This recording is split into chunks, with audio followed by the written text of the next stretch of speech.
عامر صاحب مجھے یہ بتائیے گا کہ آپ کو پی ٹی ایم آنے والے کچھ عرصے میں بکھرتی ہوئی نظر تو نہیں آ رہی ہے کہ الیکشن آئیں گے تو پھر وہ تتر بتر والا کام شروع ہو جائے گا، پھر اپنی اپنی ووٹ بینک سنبھالو، اپنا اپنا الیکشن دیکھو والا معاملہ، اور پھر وہ 90s کی سیاست کی ریپیٹیشن؟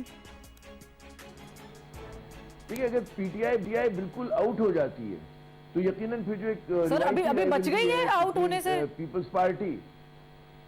نہیں، ابھی دیکھیں نا، اس کے امتحان اور بھی ہیں، دیکھیں کیا ہوتا ہے، تیل دیکھیں، تیل کی دھار دیکھیں، تو ابھی کوئی فائنلٹی کے ساتھ آپ نہیں کہہ سکتے نا اس چیز کو حتمی طور کے اوپر۔ اچھا سیاست میں آپ بالکل یہ نہیں ہوتا، کوئی دائمی شکست نہیں ہوتی، کوئی دائمی فتح نہیں ہوتی ہے، تو لوگ جو ہے باؤنس بیک کر لیتے ہیں۔ ایسا نہیں ہوا، ایک زمانہ تھا نواز شریف صاحب اور بے نظیر کو رول آؤٹ کر دیا گیا تھا، 99 سے لے کے 2006 تک کوئی نام لیوا نہیں تھا، لیکن پھر آپ نے دیکھا کہ دونوں حکومت میں آئے، دونوں نے اپنی اپنی وہ مطلب دونوں پارٹیز کو موقع ملا، تو یہ آپ بالکل رول آؤٹ نہیں کر سکتے، کم بیک ہو سکتا ہے۔ لیکن اصل جو مسئلہ پی ڈی ایم کے ساتھ ہوگا، پی ڈی ایم میں جو سب سے بڑا مسئلہ جس کے ساتھ ہوگا وہ نون لیگ کے ساتھ ہوگا،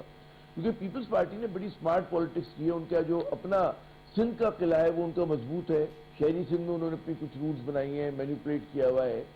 بلوچستان میں آپ دیکھیں انہوں نے کچھ سرداروں کو ساتھ ملایا، ساؤتھ پنجاب میں وہ پھیل رہے ہیں، اور جو پورا تنقید کا یا اکانومی کو مس مینج کرنے کا ملبہ جو گر رہا ہے وہ تنقید ہو رہی ہے جناب نون لیگ کے اوپر، اور نون لیگ سے زیادہ اسحاق ڈار صاحب پہ ہو رہی ہے۔ خود نون لیگ سے آوازیں نکل رہی ہیں، مفتی اسماعیل صاحب ہو گئے اور ان کے دیگر کئی رہنما ہیں،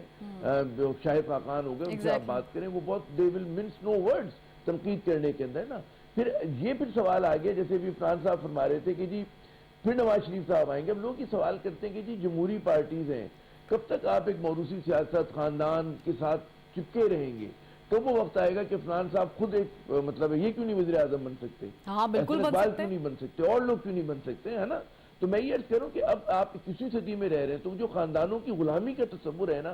کہ وہی ایک آئے گا۔ اچھا پھر دنیا بھر میں آپ دیکھو کہ اس وقت کہتے ہیں ینگ لیڈرشپ آ رہی ہے، ہمارا ملک 65% جو ہے وہ 30-35 برس کے لوگوں سے کم عمر کا ہے، ہمارے یہاں وہی 20ویں صدی کے رہنما ہیں، وہی 20ویں صدی کا وزیر خزانہ ہے، وہی شوکت ترین آتے ہیں، حفیظ پاشا، حفیظ شیخ آتے ہیں، اور یہ آ جاتے ہیں اپنے اسحاق ڈار۔ نئے لوگ کیوں نہیں آ رہے؟ ٹھیک ہے نا، نئے لوگوں کو آنا چاہیے، کیونکہ دیکھیں وہ اقبال بھی کہتے ہیں نا جوانوں کو پیروں کا استاد کر دے،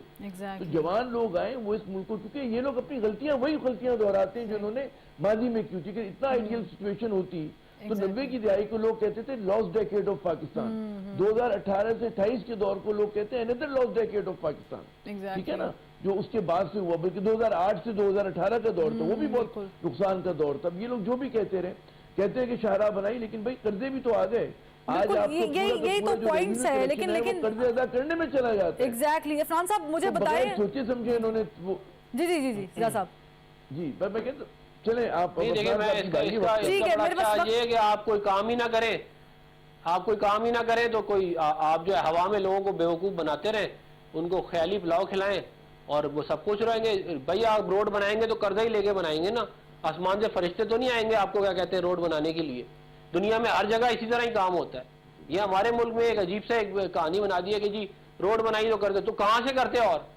اور یہ جو کہہ رہے ہیں کہ جی جو موروثی سیاست ہے، وہ لوگوں کا مسئلہ موروثی سیاست نہیں ہے، لوگوں کو روٹی چاہیے، روزگار چاہیے، لوگوں کو جو ہے وہ اچھا انفراسٹرکچر چاہیے، لوگوں کے لیے یہ نان ایشو کو ایشو نہ بنائیں آپ۔ نواز شریف کی وجہ سے پاکستان میں ترقی آئے گی،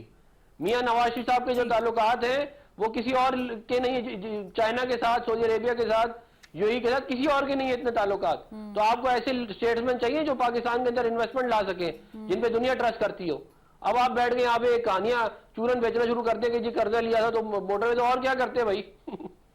ٹھیک ہے، لیکن اچھی بات ہے، آپ قرضے لیں، آپ سڑکیں بنائیں، بنتا ہے، ان سڑکوں پہ ہم نے ٹریول کرنا ہوتا ہے، لیکن میرا مسئلہ یہ ہے